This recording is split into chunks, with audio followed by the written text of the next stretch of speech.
So I'll try that again. I'm Professor of Leadership Practice and Associate Dean at Ashridge Executive Education, which is the executive education arm of Hult International Business School in the UK. I've been teaching with Hult for about 12 years now. I taught on the very first MBA in London and the very first EMBA in London, and I've taught on every single one of the Hult campuses around the world.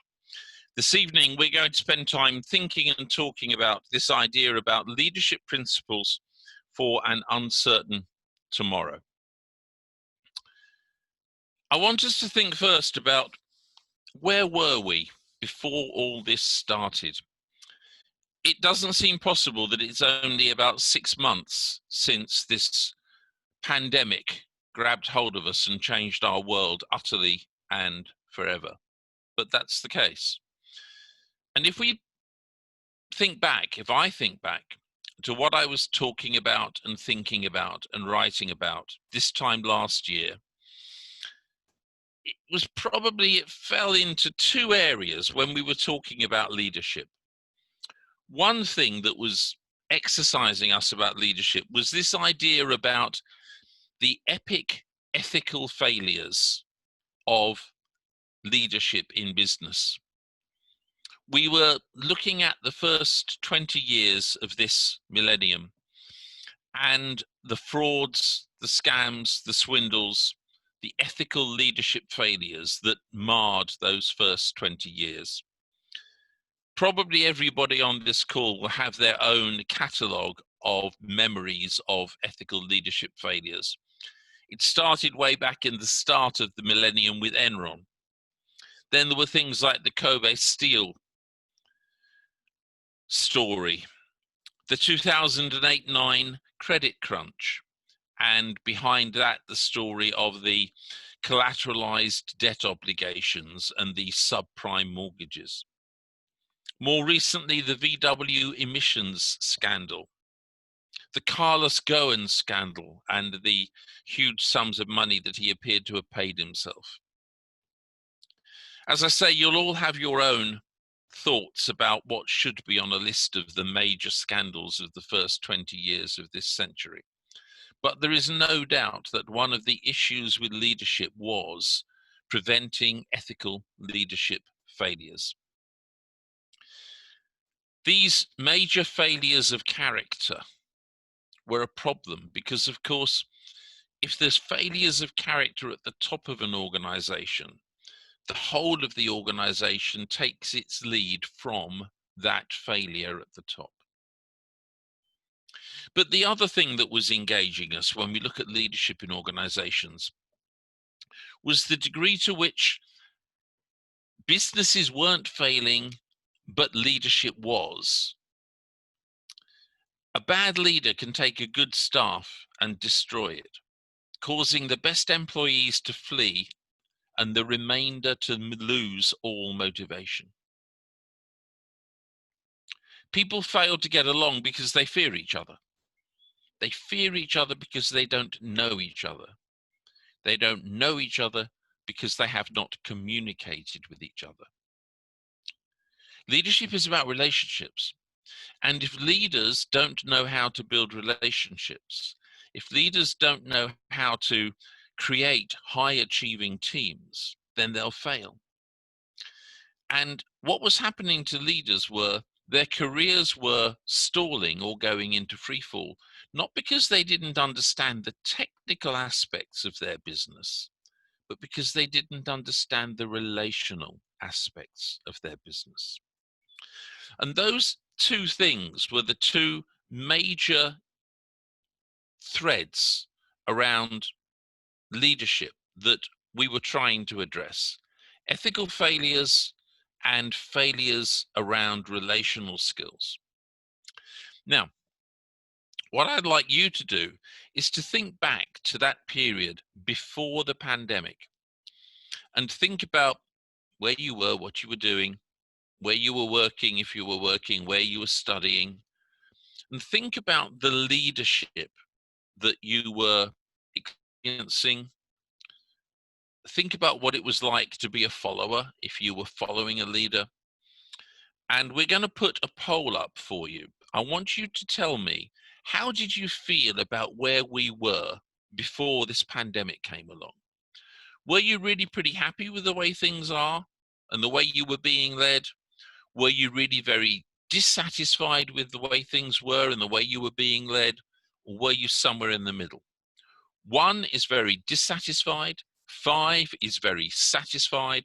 Just pick the number that best reflects how you felt about how you were being led or the leadership that you were experiencing, or if you were a leader, about how you were experiencing your own leadership. Just hit a number and then Stephen will show us the results of the poll. Don't think too hard about it, just go with your gut and hit that number. Yeah, I'm still waiting. We have 80%. A few people, please make a last call, and then I would close the poll. All right, perfect. So most people are sitting right in that midpoint. Half of you saying, actually, I felt not too satisfied, not too dissatisfied. Very few people saying I was really very satisfied, but actually nobody saying I was really dissatisfied. You look at the top 2 boxes, 4 and 5, you're looking at what, 20, 26, 29% in the top 2 boxes, 19% in the bottom 2 boxes. So broadly, people were more happy than not. A lot of people sitting in that midpoint. Okay, thank you, Stephen. Okay, let's think about where we are now. We've got people from literally all over the world. Peru, Russia, India, America, Bolivia, Mexico, lots of other places as well. You're all in different stages of this pandemic. Some of you are further post-pandemic than others. But all of us have experienced this pandemic, and all of us are looking at a business environment which is utterly changed as a result of what we've experienced. This is an inflection point in the history of the world. When people get to write the story of the 21st century, some of the things we were talking about those first 20 years, Enron, the credit crunch, the VW emissions scandal, they will be no more than footnotes. But what we are living now will not be a footnote. It will be a chapter.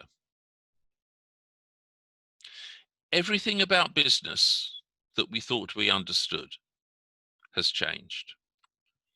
In every country which is represented on this call, the public sector and the private sector, established companies, emerging companies, successful businesses, struggling businesses, are being changed utterly, sometimes devastatingly, by this pandemic. And do you know what's really frightening about it? When you talk to the epidemiologists, when you talk to the scientists, what they tell us is this is a relatively mild pandemic. Mild in its effect, mild in the degree to which it is infectious. There could be many worse coming down the road. And yet, in business terms, this is almost an extinction level event. And for some sectors of the business world, things like holiday cruises, it could be an extinction level event.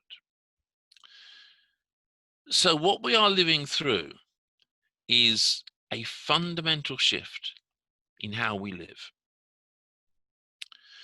So what I want to ask us next is, how do you feel about where we are? About the leadership we're experiencing now? About the followership that we are being asked to model now? Here comes the poll. How do you feel about where we are? Are you very dissatisfied? Are you very satisfied? If you're a leader, are you dissatisfied with how you are leading? If you're a follower, are you satisfied or dissatisfied with the leadership you're experiencing? Hit that poll and let's have a look. So we have 50%.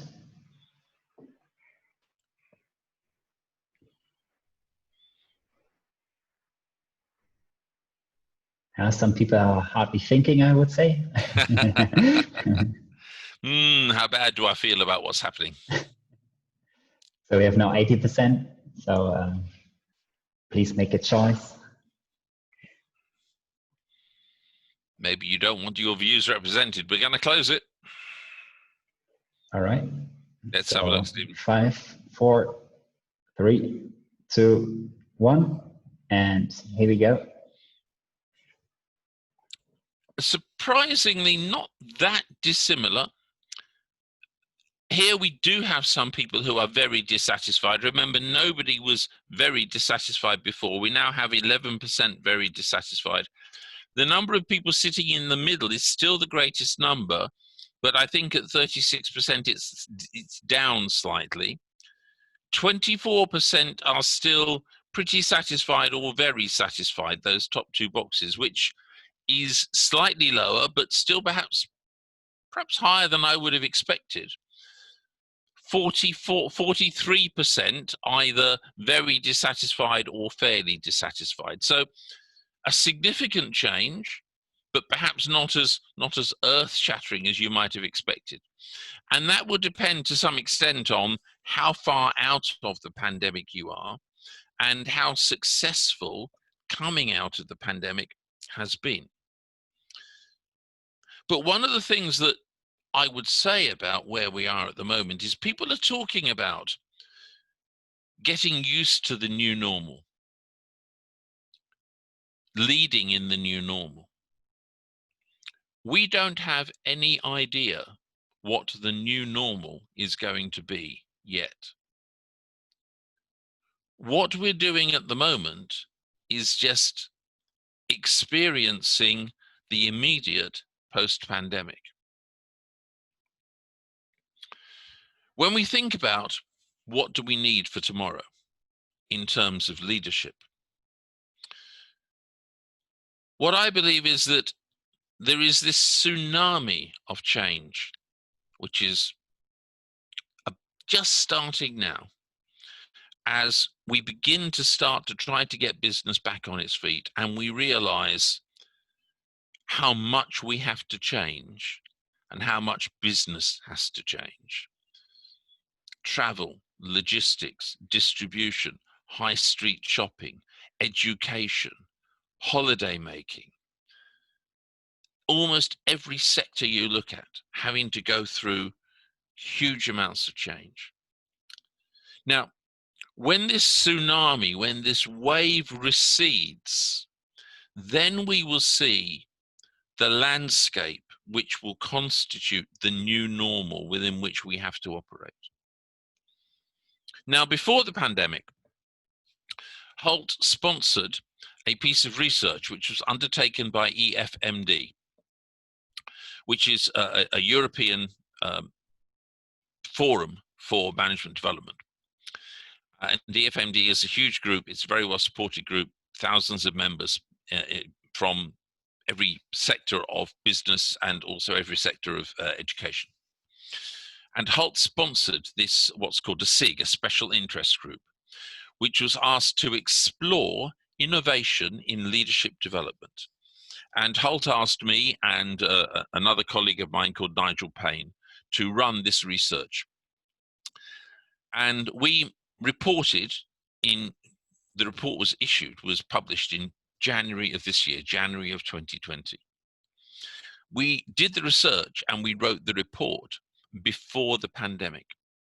But so much of what we explored and so much of what we said is even more true now in the light of where we are. In the report, we said, in a world within which the complexity of running organizations in the 21st century challenges tried and tested models of leadership, and disruption of whole industries is either a reality or an ever-present cloud in the contemporary business landscape.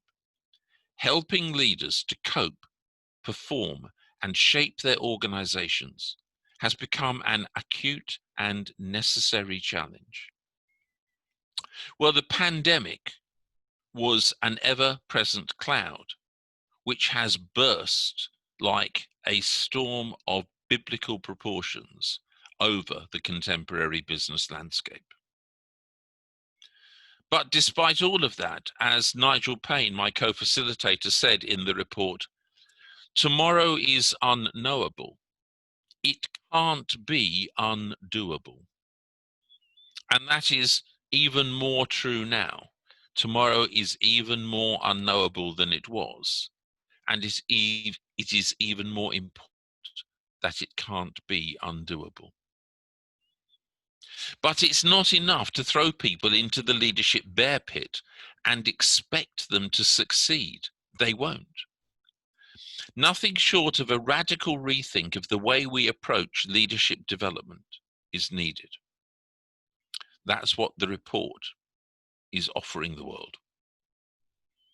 Now, the man who commissioned the special interest group is the chief academic officer of Hult, a man called Johan Roos. And Johan, in his introduction to the SIG in our first meeting, said this. He said, for the most part, today's business schools are busy teaching and researching 20th century management principles and, in effect, leading the parade towards yesterday. Now, we will not do that at Hult. We believe it is utterly vital now that business schools step up, recognize the challenge, and help to produce the leaders who will have to lead through this unknowable tomorrow, within which we must learn to develop new practices and new ways of working. Tomorrow's leaders will be flexible, selfless, and ready to collaborate. The problem is, how can we prepare leaders for an unknowable tomorrow? For years, we've been talking about leadership practice, what leaders do, and how leaders do what they do. Well, we don't know what leaders are going to have to do because we don't know what the landscape is going to be like. So we don't know what practice is going to be like. However, we do believe that rather than looking at 20th century management principles, we can establish 21st century leadership principles. And those principles will be the foundation from which leadership practice will then flow as the post-pandemic landscape emerges. I believe there are three grounded principles to build better leaders for tomorrow. But before I talk about what they are, I should explain what I mean by principles. Stephen Covey, a great management writer, wrote a book that I'd recommend to you all called Principle-Centered Leadership. And in this book, he describes principles as being self-evident, self-validating, natural laws which govern interpersonal relationships. Now, if I talk about that a little bit further, what he is saying is that principles are permanent, unchanging, universal truths. They're self-evident, and what that means is when we hear them, we go, yeah, I agree, that's right. And they're self-validating, which means that when we follow them, they work for us. They feel good, they feel right, they feel substantial. Examples of the kind of things that might be permanent, unchanging, and universal truths, which are self-evident and self-validating, would be things like Everyone is born free and equal. Everyone has the right to life and liberty. Everyone has freedom of speech. Nobody should be held in slavery or servitude. Now, as we hear those principles, which are principles about human existence, we immediately know that they don't hold true everywhere in the world. But we also know that where they don't hold true, we do not respect those communities, and we fight to change those communities so that those universal truths do hold sway there. And this is what is true of these principles around better leadership for tomorrow. The three principles that I'm going to talk about are integrity, authenticity, and emotional intelligence.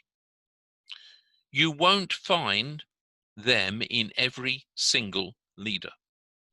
But where they are lacking, you will feel that there is something missing. Just as where the right to life and liberty is lacking, or justice for all is lacking, or the absence of slavery or servitude is lacking, we feel that lack. That's what we mean by principles. Now I'm going to look at each of them in turn and talk about them one after another. The first thing we're going to look at is integrity. Now, Daniel Goleman is better known for the marvelous work that he did with Richard Biatsis, which produced the theory called emotional intelligence, which we'll look at in a moment. But in his first book about emotional intelligence, he also gave a definition of integrity. It consists of 3 steps. He said, integrity is about discerning right from wrong. And sometimes that's really easy and straightforward. Like when you see somebody who is a bully, or somebody who is a bigot, or somebody who tells lies. But sometimes it's really complicated to discern right from wrong. It's difficult to discern right from wrong in some cases where people are fighting civil wars, or where people have strongly different views about things like abortion, and around things like think of any civil liberties you like, where people are having arguments about what can and should be done and what shouldn't be done. But once you've discerned right from wrong, the next step is to act on what we discern. And sometimes this is easy, and sometimes this is very difficult. Sometimes it requires huge courage. Sometimes it requires great determination. And sometimes it requires us to commit ourselves far, far more than we would necessarily want to. So the thing that we might discern, which is wrong, might be child slavery. Acting on that might be a whole life of endeavor and work and disappointment as we try to right that wrong. The third element to integrity is stating plainly that integrity drives our actions. And why this is important is because integrity is subjective. What I discern as right or wrong may be different to what you discern as right or wrong. The action that I decide to take might be different to the action that you would decide to take. So I must state plainly that this is what I think is right or wrong.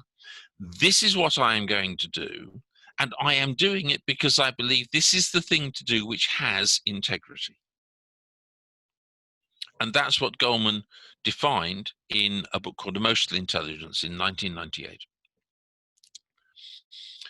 Bruce Avolio, in an academic article in 2004, said, integrity is making decisions with integrity means using rules or guidelines in which we believe, not deciding based simply on the situation or the circumstances. Now, what many people do is they make decisions based entirely on the situation or the circumstances.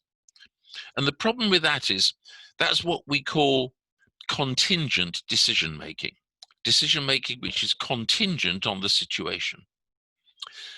If you're trying to follow a leader who makes contingent decisions, it's very confusing and very inconsistent. What we want is we want leaders to make congruent decisions congruent with these rules or guidelines in which they believe and about which they are transparent, so that we know in advance pretty much how they are going to make decisions or what decisions they're likely to make, because they've told us the rules or guidelines that they're going to apply. Now, these rules or guidelines might be faith-based, they might be their values, they might be the values or the rules of the organization. But if we apply these things transparently and consistently, then we are acting with integrity. Emotional intelligence is best explained, I think, using Daniel Goleman's 4 competencies model, which is the left-hand side of these 2 graphics. Now, many of you probably know the way competencies work. You don't see a competence. You know somebody has a competence because day in, day out, regardless of what's going on, regardless of other events, regardless of difficulties or circumstances, an individual displays the skills and the behaviors which are associated with that competence. And because you consistently see the skills and the behaviors being displayed to a high level, you know that that competence exists. And the 4 competencies of emotional intelligence consist of 2 inward-looking competencies, self-awareness and self-management, and 2 outward-looking competencies, social awareness and relationship management. Now, if you develop emotional intelligence, which is like developing a muscle, the more you use it, the stronger it gets. The more you develop these competencies, the better you get at emotional intelligence. If you develop your emotional intelligence, if you work on your self-awareness, your self-management, your social awareness, your skills with other people, your building of relationships, your ability to do things like create a psychological place of safety in which people can honestly talk to you and honestly listen to you. If you can do those things, then these benefits that are associated with emotional intelligence, and these are just a small selection of them, will be there for you and for your team. You will be a better leader and your team will perform better if you follow the principles of those 4 competencies of emotional intelligence. Your decision-making will improve. You will be less stressed. You will get staff turnover because people will want to work for you, and you will feel better as an individual. Now, the skills and the behaviors that are associated with each of these 4 competencies are many and varied. And developing the muscles within each of these competencies requires dedication, hard work, but the benefits of taking this principle that says emotional intelligence is a vital skill for leaders are really tremendous. And the third of the principles was authenticity. Authenticity is, in the words of Luthans and Avolio in an article from 2003, an academic article, a behavior or a course of action decided not by situational imperatives, but by reference to an examined template. By Shamir and Alam, authenticity is described as being true to oneself with activities congruent with deeply held values. And Mishi and Guti say, authentic leaders are intrinsically motivated to be consistent with high-end other regarding values. So clearly, values are an important aspect of being authentic, of authenticity. So how are values different to principles? We said that principles were these permanent, unchanging, and universal truths, which means that everybody ought to be able to agree with principles. Everybody ought to be able to say emotional intelligence, authenticity are principles of good leadership. Values are different. Values are subjective. They're strongly held internal beliefs, subjectively held, about things that we consider to be important. So our values are our subjective beliefs that there are some end states of existence, like the pursuit of knowledge, or the abolition of slavery, or the solving of hunger in the third world. So the pursuit of some end states of existence, or some ways of behaving, like being brave, or being loyal, or being compassionate, or being honest, or being selfless, which are better and more worthwhile than others.